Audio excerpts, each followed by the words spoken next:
Now we are going to see the poem Mirror by Sylvia Planta. So to see about the poet, Sylvia Plath, October 27, 1932 to February 11, 1963, was an American poet, novelist and short story writer. Born in Massachusetts, she received acclaim as a professional poet and writer. She married fellow poet Ted Hughes in 1956 and they lived together first in the United States and then England, having 2 children together, Frida and Nicholas. Following a long struggle with depression and a marital separation, Plath committed suicide in 1963. Plath is credited with advancing the genre of confessional poetry and is best known for her 2 collections, The Colossus and the Other Poems and Ariel. In 1982, she became the first poet to win a Pulitzer Prize posthumously for the collected poems. She also authored The Bell Jar, a semi-autobiographical novel published shortly before her death. This is about the poet which is given on the textbook. And this mirror, the poem itself reveals, see the writer, the inner feeling of a writer. The poem lines are like this. I am silver and exact, I have no preconceptions. Whatever I see, I swallow immediately, just as it is, unmisted by love or dislike. I am not cruel, only truthful. See here, the mirror is telling about himself, the idea. So all the people, we have the habit of looking into the mirror. Don't you have it daily before going to school? What do? You just have a glance in the mirror, how your face is, how your reflections are. These things everybody will see. It's a common habit. So whenever you see into the mirror like that, have you ever thought what the mirror might be thinking about you? See how silly it is. Maybe you may not be getting such an idea, but here the poet is getting such an idea because the poets, they think very deep.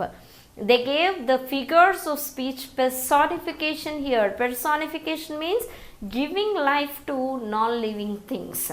Mirror can't think like you. As you are the human being, you can think, you have your own feelings, your own ideas. But whereas mirror, it is lifeless, it cannot think. But the poet here gave life to mirror, and just in the poem it is telling what the mirror feels when a person looks into it, what the mirror says about itself. So the figures of speech used here is personification. In the first stanza, it is given, I am silver and exact, means I am only truthful. The mirror is telling about himself that it is so truthful. I have no preconceptions.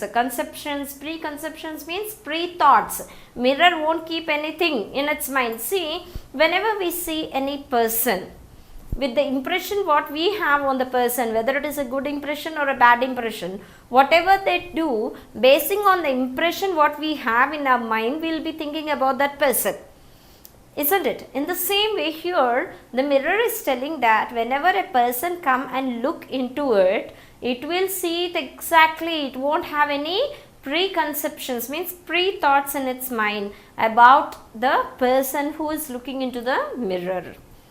Whatever I see, I swallow immediately, just as it is, unmisted by love or dislike. I am not cruel, only truthful. So here the mirror is telling that whenever a person comes and looks into the mirror, it absorbs him easily. Whatever they look like, the same it reflects. It won't change, it won't do any manipulation, or it won't change the features of the face. Exactly whatever, however they look, the same thing they can see in the mirror. Just as it is, unmisted means without any affected thing, they can see as it is. By love or dislike means if I look into the mirror with a sort of love towards my face, the same thing will be reflected by the mirror. If I don't like my face and if I look into the mirror with such a sort of disliking, the same thing will be reflected by the mirror. So here what the mirror is telling, it is truthful. It is exact. It won't affect or it won't change any feeling. Whatever is there, the same thing will be reflected by the mirror. I am not cruel, only truthful. Why the mirror is doing like this? Is it cruel? No, it is not cruel. It is only truthful. Out of its truthfulness, it is giving the exact replica. That's all. The eye of a little god, four-cornered. See here, the mirror is like the eye of a little god. God means God is there everywhere. God can see anything. Four corners means from all the sides. What all happening from all the sides. Like how the God sees everything. In the same way, the mirror also reflects the same. Most of the time, meditate on the opposite wall. It is pink with speckles. I have looked at it so long. I think it is a part of my heart, but it flickers. Faces and darkness separate us over and over. So here, the mirror is telling that it will be hanged on a wall. So it stands, the mirror stands on a wall. And so, most of the time it meditates on the opposite wall. Is it really the meditation? But it is given as it because it won't move from anywhere. If you keep a mirror on a wall, hang to a nail on a wall, it will be there only. It won't move and go to some other place. So the poet, to give more effect to the writing, he has written as if telling that the mirror is meditating. Means without moving, it is sticking to the wall in a place where you have kept it. It is pink with speckles, means the color of the mirror, means the woman who is looking into the mirror is pink, and with sparkles means some marks. I have looked at it so long. I think it is a part of my heart, but it flickers. Means it is as if they'll be moving. A woman comes and looks into the mirror, trying to see something in its face. Means the lost glory. Maybe the woman has become older. The woman still wants to see the youngness in her face, moving this side and that side. Faces and darkness separate us over and over. So the face and the darkness always separates the mirror continuously. Now I am a lake. A woman bends over me. So here in this stanza, the mirror is addressing itself as a lake. Lake is a bit deep. So, and what is this lake? What the woman is doing here? Woman bends over me. When the woman bends towards the mirror to look into its face, her face, searching my reaches for what she really is. She is searching for something. She wanted to know how is her face, how is her appearance really, what is her appearance. Then she turns to those lyres and candles or the moon. I see her back and reflect it faithfully. So even she turns towards the candlelight or the moonlight, which is a faded light, which won't give the exact truthfulness of the face, and turns towards the mirror, which gives the exact picture of the women. She rewards me with tears and an agitation of hands. I am important to her. She comes and goes. Each morning it is her face that replaces the darkness. In me she has drowned a young girl, and in me an old woman rises toward her day after day like a terrible fish. So long back this woman used to be so young, and even after becoming old also she is searching the same youngness in her face. So whenever she tries to look deep into the mirror, she sees how her face being old, and she tries to search her youngness. As she couldn't find that youngness, she becomes agitated, she becomes angry, she becomes sad. So here the woman is compared with a terrible fish. What the terrible fish will do, like jumping and all. In the same way, with the sadness, the whole day will be passed. Daily morning the women look into the face and she feels bad as she is becoming older and older. She is losing her youngness. With that sad feeling, she is compared with the terrible fish, as she, like a terrible fish, she spends the whole day. Now it's a poem, Not Marble Nor the Gilded Monuments, written by William Shakespeare. The poem lines are like this. Not marble nor the gilded monuments of princes shall outlive this powerful rhymes, but you shall shine more bright in this contents than unswept stone, besmirched with sluttish time. So here this is a poem which is written by William Shakespeare, and it is a sonnet. Sonnet is a way of writing the poem where the poetry will be depicted in 14 lines. One theme will be given in 14 lines with a particular rhyming scheme. So William Shakespeare has written almost 154 sonnets which he dedicated to his wife, and here in this sonnet we are going to see the idea what the poet William Shakespeare has depicted.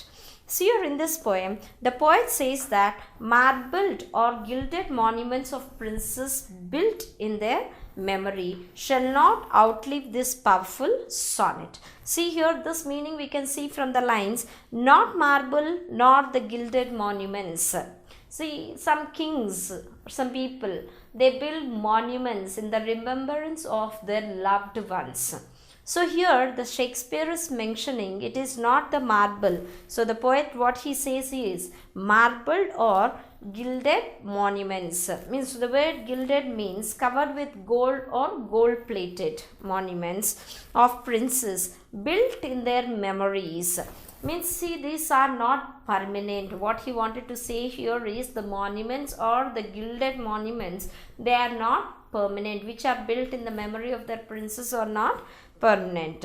And then this, the sonnet what he has written is outlived. This is permanent, which stays forever. But you shall shine more bright in this contents. So what he says to his loved one, he says that you are shined in this rather than those monuments or gilded monuments. You will be more shined in this content than unswept stone besmirched with sluttish time. So here besmirched means tarnished. In a sluttish means unclean habits and behavior of the people. So these monuments and all, as the time passes by, they may not be clean, or because of the behavior of the people and all, there is no guarantee that they are permanent. But what he says here, the sonnet what he is writing, in this his loved ones will be there forever, in the memories will be there forever. And coming to the next stanza.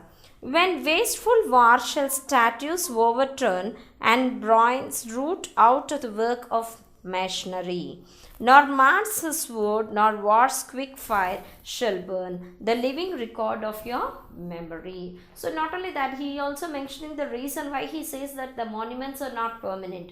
The poet here says in the second stanza that wasteful war shall destroy these monuments and all. These statues and monuments, they will be destroyed in wars. They may get affected in wars and fightings, etc. Means natural calamities or whatever comes, the monuments may destroyed. Shall ruin the structures created by nations. Means here he is already mentioned in the line very clearly that these nations' work can be totally destroyed in the wars and all. And the reference of Mars is also given. Mars is a god of wars. Under his swords, whenever he comes, these things along with Mars, sword of wars. Quick fire shall not burn the memory of his beloved. So these wars and all may destroy the monuments, but the love what he is showing in the sonnet towards his loved ones cannot be destroyed. It will be there forever. It will be living in the minds, in the memories of everybody, every lover who reads this sonnet. So, against death and all obvious enmity shall you pace forth, your praise shall still find room. Even in the eyes of all posterity that wear this veil out of the ending down. So here in the poet, he says that the living memory of his beloved ones shall stand against death and enmity. So this, what the love he is depicting in the sonnet, it stands forever out of the death and enmity. Nothing can destroy this feeling. Nothing can destroy the sonnet. Maybe the enmity, the war, the death may destroy the monuments, the gilded monuments, but nothing can destroy this. Enmity forgets everything and seeks to destroy everything. So enmity, it forgets everything. It won't recollect whether it is a monument or any useful thing. It destroys everything. But this what her praise shall find space even in the eyes of all future generations. So what the writer is praising his loved ones, that will be remained forever even in the eyes of the future generations also. She will try this will over even to the last moment of the doom. So until the end of this entire world, the memory of his loved ones remains forever without any destruction. So still the judgment that yourself arise, you live in this and dwell in your lover's eyes. The poet says here, what he says, see, so still the judgment that yourself rise until the judgment day. So this way his beloved shall remain, so that the judgment day, until the judgment day, his beloved will be remembered by everybody. Therefore she shall arise this way, she shall live immortally in the world and in the lover's eyes. He says that the monument may get destroyed, but the love what he showed in the sonnet in which he is writing, that is a permanent thing until the end of the judgment day, until the last judgment day. This immortally, the feeling is alive, will be alive in the eyes of a lover.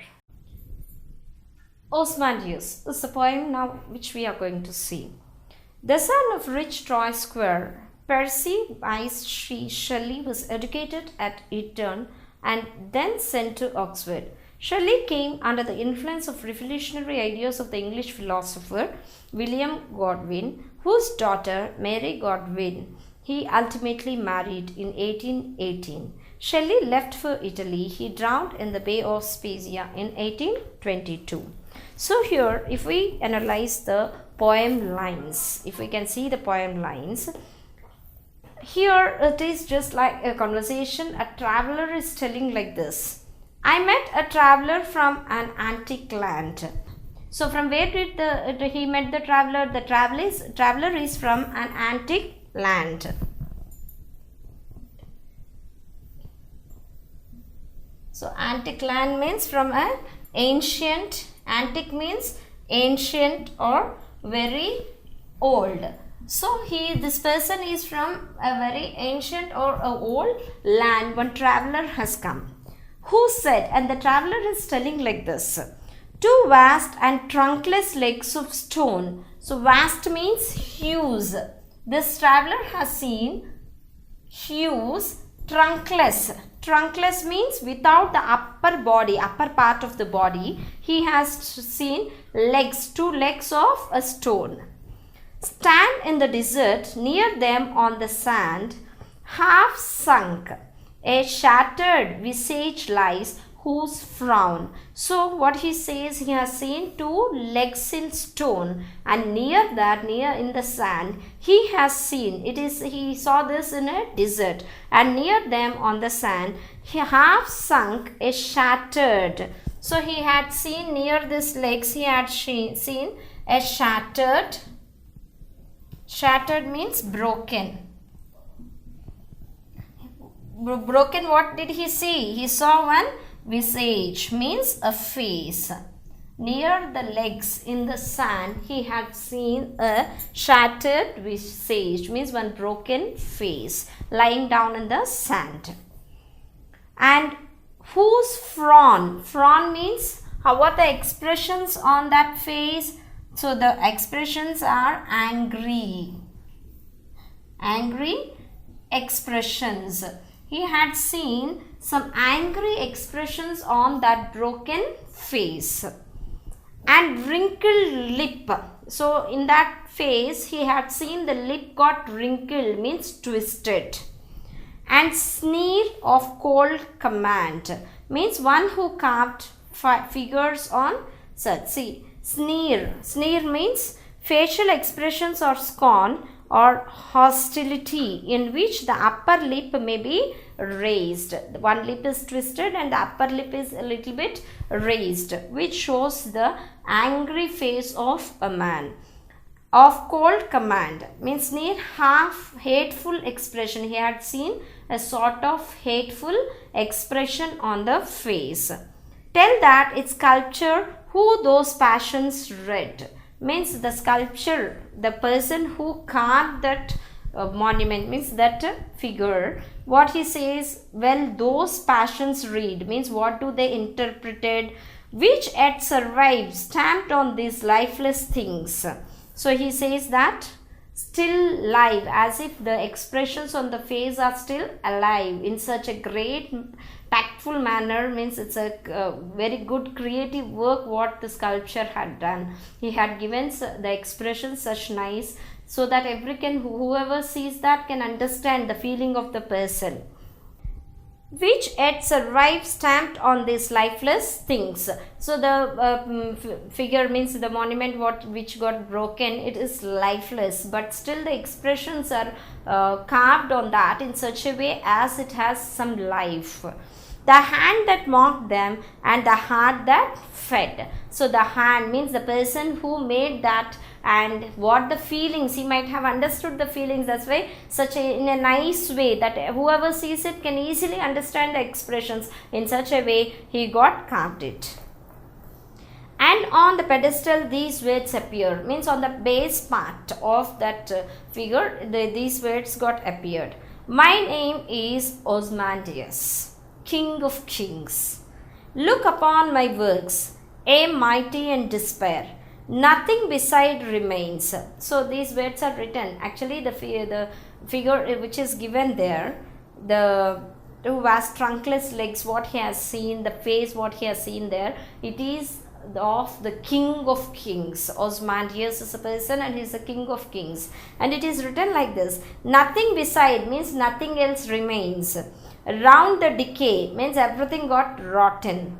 Of the causel's wreck means out of the destruction, the naked, boundless and bare, everything has become naked, everything has become limitless. The lone and the level sands stretch far away. So finally, this is the thing what he remained. Actually, he is a king.